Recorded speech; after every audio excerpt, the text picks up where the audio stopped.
Hi, I'm Gavin Nyman. I'm an orthopedic surgeon specialising in surgery of the shoulder, elbow, hand and wrist. I practice at the Glenelg in my private practice, but also a senior lecturer at Queen Elizabeth Hospital. And this talk is a presentation of the assessment and examination of the elbow. If any of you have seen my other talks on shoulders or hands and wrists, you'll know that I like to try and divide things into simple boxes to try and keep it simple and easy to remember. And as such, I think it's important that the diagnosis that can occur before you can assess an elbow. As such, trying to remember a surgical sieve and the intricacies of that can be quite difficult and should be reserved for those diagnoses that don't fit the standard assessment. But really, common things occur commonly, and I like to think of the common things in a simple fashion. How do the patient present? What diagnoses occur and how do they present? Well, the main diagnosis can either present in a traumatic fashion, such as fractures, dislocations or infections, or they can present in elective fashion. And these can involve injuries to the tendons, the bursa, the nerves, or the joint surfaces. The traumatic presentations are fairly straightforward. After a traumatic injury, a fall, or something's hit against someone, or they've come off a bicycle, for instance, then they may present with pain in one particular area. And usually, by knowing the anatomy around the area and the history of trauma, makes you think either a fracture or a dislocation. In those rare situations in which the assessment doesn't confirm a fracture or dislocation, particularly backed up by an X-ray which shows neither a fracture nor a dislocation, one needs to consider an infection. But really, the things that can be fractured involve the things that the normal anatomy of the elbow. The most common one is a fall on the outstretched arm, leaving a radial head fracture. But the other most common one is a olecranon fracture, where a fall leads to a sudden avulsion of the triceps and the olecranon avulses away with a bit of bone, where the triceps have also a piece of bone called the olecranon. Then you get a fracture of the distal humerus, and you get combinations of all the above, fracture of radial head, dislocations, and even ligament injuries around the elbow, leading to what's called terrible triad. Dislocation involves a disruption of the joint surface between the distal humerus and the proximal radius and ulna. And the elbow, the proximal radius and ulna can either go posteriorly, a posterior dislocation, or anteriorly, or can go medially and laterally. Associated with it is often a tear of the medial collateral ligament, or the posterolateral lateral ulnar collateral ligament of the elbow. And a combination of all these can lead to, again, this terrible triad of injuries that can actually cause a significant instability in the elbow and can lead to then neurovascular compromise. So certainly after someone's had an injury, if they present with pain over the lateral side of the elbow, we're thinking radial head, or the lateral aspect of the distal humerus, the epicondyle. Posteriorly, we're thinking olecranon and a may feel defect there. Or medially, the medial epicondyle region, or the medial aspect of the distal humerus. If there's one way of assessing the actual normal shape of the elbow is by looking at the medial and lateral epicondyle and the olecranon, that should form an equilateral triangle, such that if there's disruption of the normal equilateral triangle, one thinks there's been a dislocation or a fracture. A dislocation, once again, can be associated with ligament injury, but that's hard to assess in an acute setting where the patient's quite sore.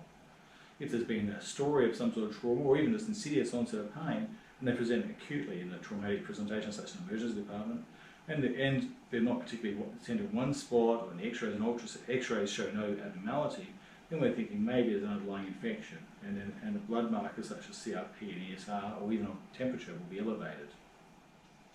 Elective presentations, on the other hand, are things that come in slowly or have been going on for a while. And these are things that they may present to emergency department, but should really come through either a GP practice or through the elective clinic.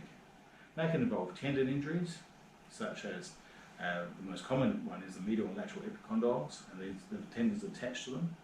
These are known on the lateral side is known as Goldford's elbow, with pain directly over the lateral epicondylar region. And that's pain felt down the forearm, worse from gripping things. And assessment of this would normally show pinpoint tenderness of the lateral epicondylar region. That pain is often worse with passive flexion or active extension against resistance, with the elbow extended in the pronated position, which is this position. On the other side, medial epicondylar pain can lead to, again, pain down the forearm, but worse on passive extension of the wrist with their hand in supinated position and active flexion against resistance. And this is known as Goldford's elbow.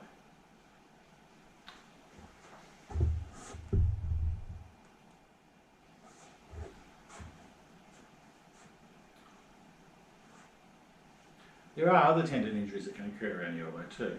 These can occur in a sudden fashion, such as an avulsion of the triceps, an olecranon fracture or tear of the triceps mechanism, or a tear of the biceps mechanism. And these may be the acute presentations of tendon ruptures. So when I divide things into acute and traumatic presentations, there's always a third mixture. I think everything occurs in threes. And the mixed bundle are the ruptures of chronic tendons. So in other words, tendinitis has been deteriorating and suddenly ruptures the distal biceps or the triceps. And this can be associated with excessive muscular exertion. And they may present in an elective fashion with a pain in the elbow, with a sensation of a disruption of the muscle or maybe an abnormal shape of the biceps, and with weakness of movement. With elbow flexion, the other muscles can compensate for it. But extension really relies on triceps, and in an acute tendon rupture or olecranon fracture, triceps will extend. Triceps will be, mechanism will be damaged, and the extension power will be weak. So, presentations of tendon issues can present as epicondylitis or tendon ruptures, either chronic progressing to acute ruptures, or they can present in an acute fashion as well. Then there's other chronic things that can present to the GP or to the clinic, and that's such as bursitis. This is often an injury. There may be a traumatic episode to the elbow leading to swelling around the elbow and leading to bruising around a hematoma around the elbow leading to a chronic bursa. But sometimes it just comes on slowly. In fact, most times it just comes on slowly with a slow swelling directly over the olecranon, and a little egg-shaped area over that elbow. And that's called olecranon bursitis. It's often associated with leaning on it, rubbing it, or knocking it, and avoiding this mechanism, i.e. stop leaning on it, stop knocking it, stop rubbing it, would actually usually allow it to settle down. Sometimes this can be associated with an inflammatory arthropathy such as rheumatoid, but the most important inflammatory arthropathy would be gout, where you get a gouty tophi of the olecranon as well. And this is quite common. It's a big swelling over the elbow. It can be a bit sore, but usually not as painful as you'd think. And they've still got good elbow motion, but this is a big lump there. That's opposed to an acute septic arthritis, which can lead to a swelling around the elbow, and generally may get some swelling over the olecranon, but lack of motion is very limited. So the acute septic arthritis presents with very limited motion, and olecranon bursa presents a big egg or a lump directly over the olecranon, and whilst it looks quite swollen, motion is quite good. Maybe not perfect, but very good. The other things that can occur around the elbow are the nerves. The most common one being the ulnar nerve, which runs behind the medial epicondyle region, although in 20% of people, this ulnar nerve can sublux over the medial epicondyle, leading to a subluxing on the nerve and also pain at the medial epicondyle region, as well as paresthesia or numbness affecting the ulnar distribution in the hand, i.e. the area of the hand is innervated by the ulnar nerve, the whole little finger and half the ring finger. The Tendon sign, which is tapping over the path of the ulnar nerve through the Brion's canal, up the forearm, and behind the medial epicondyle region, will usually reproduce paresthesia into the hand, or tingling into the hand. And that's quite sensitive for assessing an ulnar nerve problem. And again, flexing and extending the elbow may feel a sensation of something subluxing over the medial epicondyle region, and that will confirm a subluxing ulnar nerve. You can get other neurological conditions affecting the elbow, such as a posterior interosseous nerve, which is the branch of the radial nerve running down the forearm, down the back of the arm, and coming around into the forearm.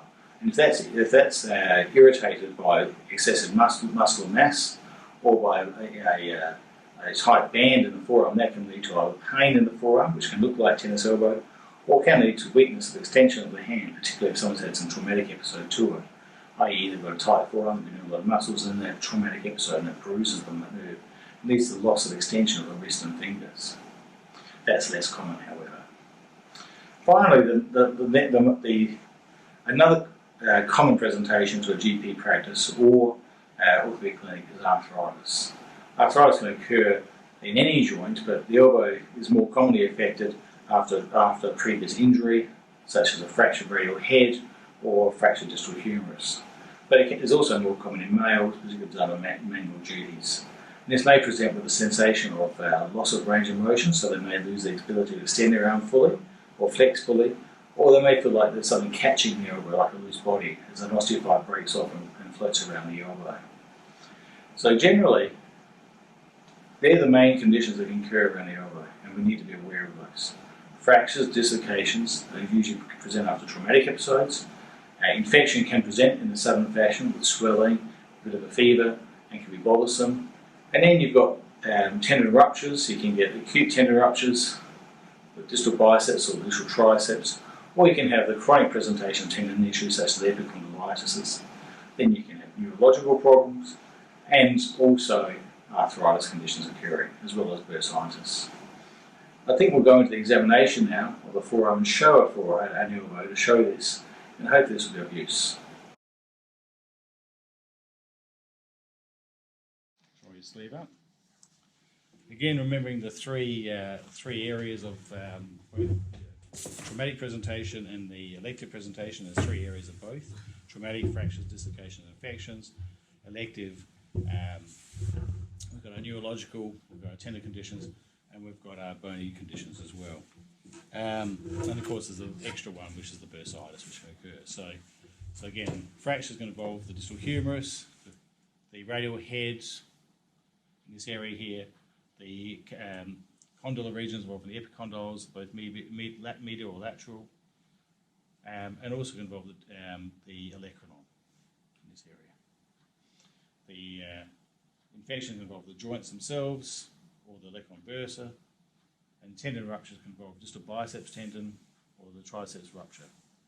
Elective conditions, we've got neurological conditions. The most common one around the elbow is the cubital tunnel at the ulnar nerve. Then we've got our joint conditions, arthritis, both in the distal humerus, articulating with the radius, the radial capitellar joint, or the joint, it's the main joint itself proper. And then we've got olecranon bursitis as well. Some of these can merge, both the tendon ruptures can merge into one, both elective and traumatic presentations, i.e. an acute traumatic rupture or chronic tendon pathology, in other words tendonitis. And the most common ones also involve the medial epicondylar region, medial epicondylitis, or lateral epicondylar region, golfer's elbow. So when we examine, we go through the look, feel, move. Okay, we look, we're looking for the shape of the arm. Is the angle of the arm the correct valgus angle? That's like what they call the carrying angle of the elbow. Is there any swelling? The best way of seeing swelling on the elbow is around the lateral side, at the soft spot between the olecranon, radial head, and the lateral epicondylar region. Okay, this area here would swell up if it's involving the joint surface, or is it swollen bursa on the outside of the olecranon?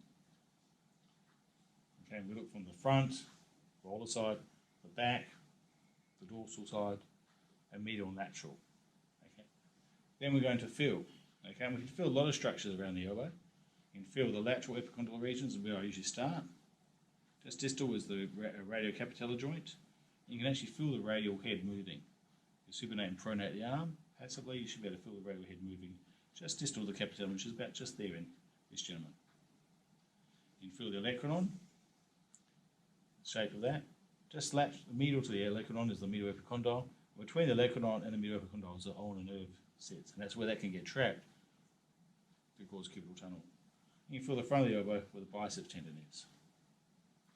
So in a traumatic presentation, you can feel where they're most sore, and is it a fracture? You can feel if the tender over the olecranon, is it a bursitis? Is it a swollen joint with puffiness on the lateral aspect of the elbow? It's septic arthritis. So we looked, we can feel, and we can move. There's only 4 movements that occur in the elbow: flexion and extension, so that's a full extension, what we call 0 degrees extension, and flex up to about 130 degrees. Okay, and then with the elbow tucked to the side, we can test supination, which I remember by carrying a bowl of soup, and then pronation. Okay, now you can cheat with these movements by moving the shoulder. We can make the actual elbow look like it's moving.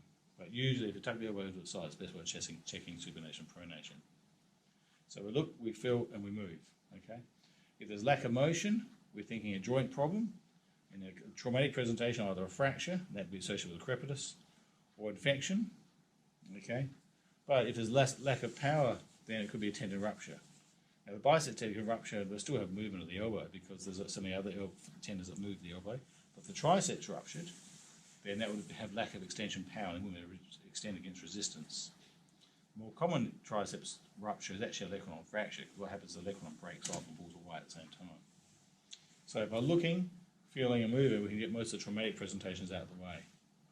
For elective conditions, or if it's a neurological condition, we should always check the neck, but otherwise looking for cubital tunnel will present with either clawing of the fingers, because the fingers, the motor wasting can lead to clawing, have some muscle wasting in the hypothenar eminence, but predominantly the main issue is actually some numbness and pins and needles in the ulnar border of the hand. And you can check that by checking for Tendon sign at the elbow by just tapping over the ulnar nerve, and that's like when someone hits the funny bone. And if it's hypersensitive, as you tap over the ulnar nerve as it comes down the forearm, usually we start distally and work our way up. And that would suggest there's an ulnar nerve problem.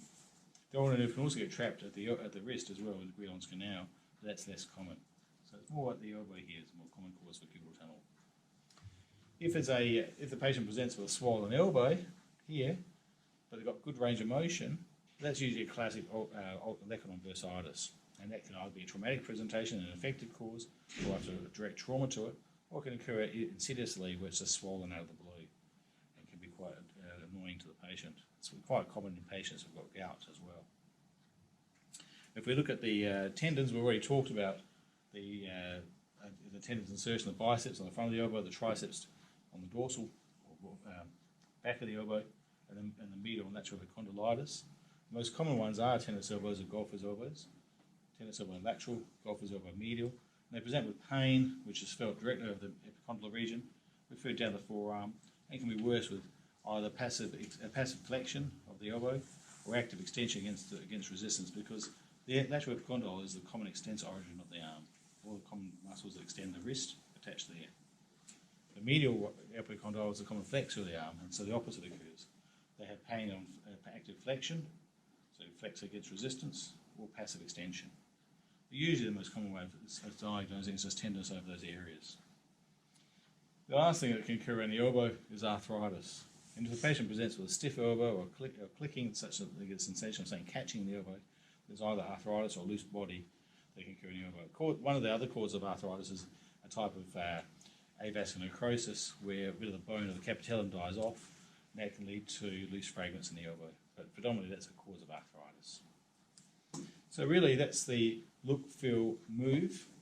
The fourth part of look, feel, move is x-rays, and that's x-rays will look for arthritic joints or any fractures. That's really my elbow examination.